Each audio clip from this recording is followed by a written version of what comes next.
ገደልኩት።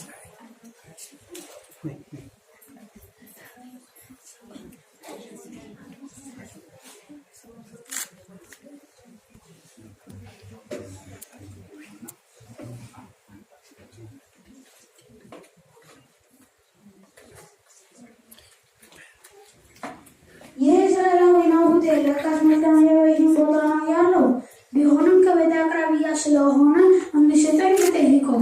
ደግሞ ስለኔ እንጂ ለእሱ የሚገባ አይደለም ልጠይቀው።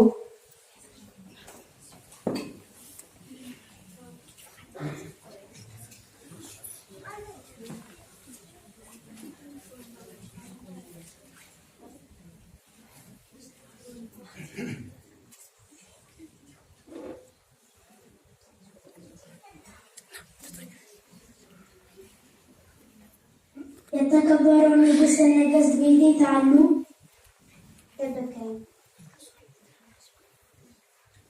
ንጉሠ ነገሥት ሆይ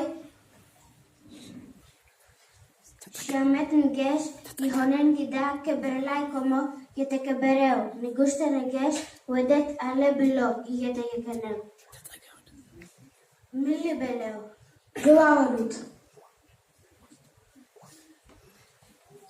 ምን አይነት እንግዳ ይመጣ ይመስልሃል? እኔ ምን አውቄ ይመጣው? ናስገባ እንጂ ንጉሠ ነገሥት አዎ ያውስ ንጉሠ ነገሥት እንዴት ገባ? ግዳው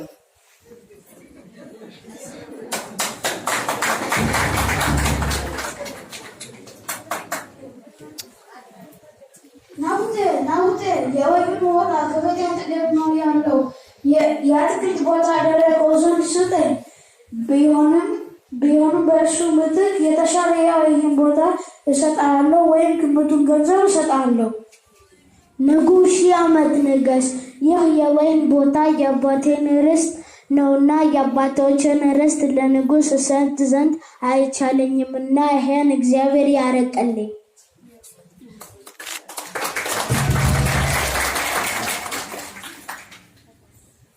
ወይኔ ይዳሃ አክብሬ ብጠይቀው ነገሩን ያልሰማ ንቀት ነው ናቀኝ አይደል?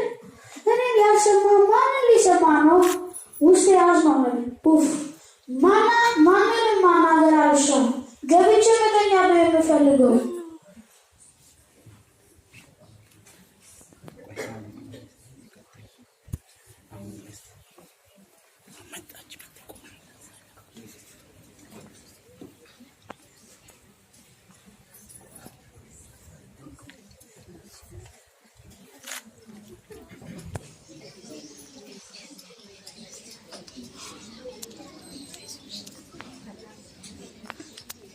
ንጉሥ ሺህ ዓመት ንገስ።